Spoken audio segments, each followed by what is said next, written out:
Bicara rukun kaitannya dengan syarat. Apa syaratnya?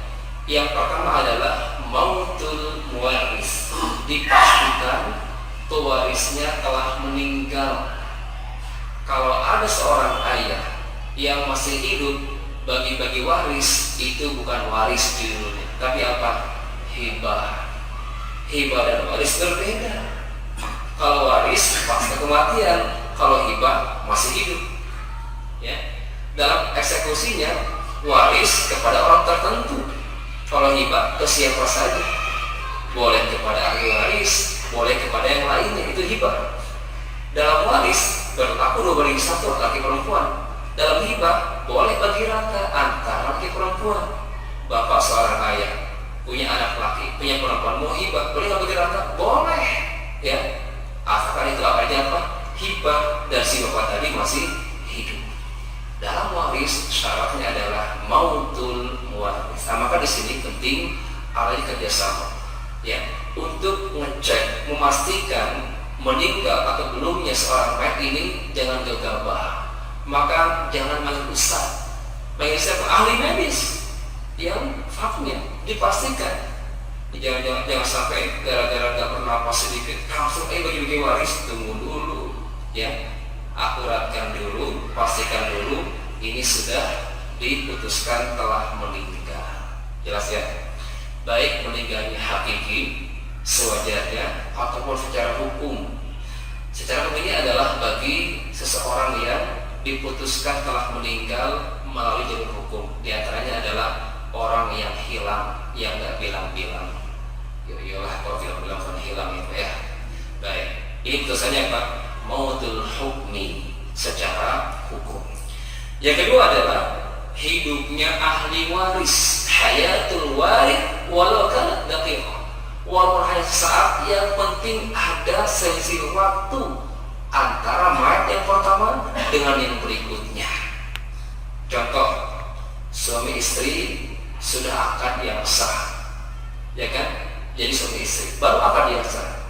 1 jam kemudian, ya, suaminya kecapean, pingsan, meninggal. Ya, ternyata istrinya pun menyusul, ya, atau kisahnya mungkin tabrakan. Baru nikah, mau ke gedung misalkan, ya, jebret tabrakan.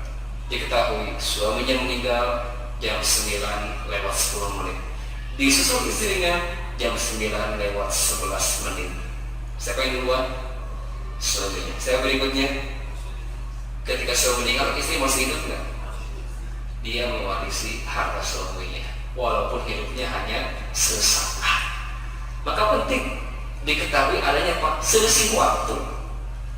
Lantas gimana kalau kejadian tsunami, banjir, gempa, kematian barang-barang bersama? Bisa akan mendeteksi Pak. Satu rumah blok amblas semuanya, meninggal semuanya.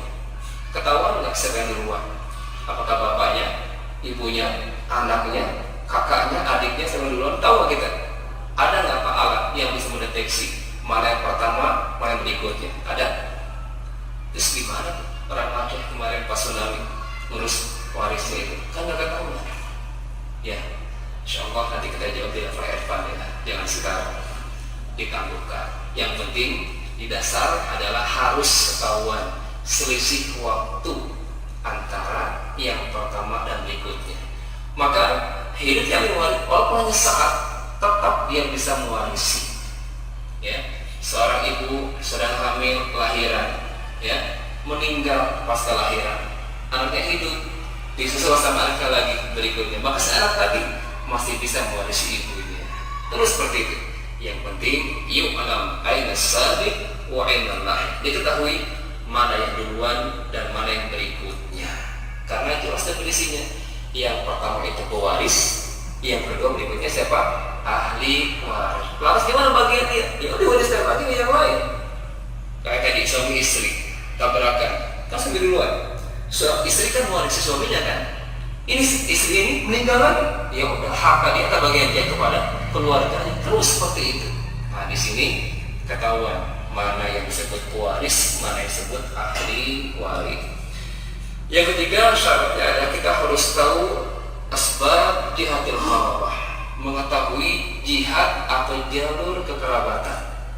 Mana yang disebut saudara kandung, saudara seayah, keponakan, paman, sepupu, bibi dan sebagainya, harus tahu posisi seseorang tadi dinisbatkan kepada si mayit. Ini siapanya si mayit, harus tahu. Jangan disamakan.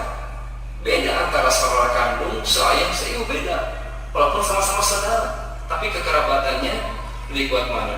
Kandung, seibu atau seayah? Mana yang kuat? Yang kandung. Mana yang kuat? Antara paman dan keponakan. Mana yang kuat? Paman dan keponakan, apa yang kuat buat kekerabatannya? Paman.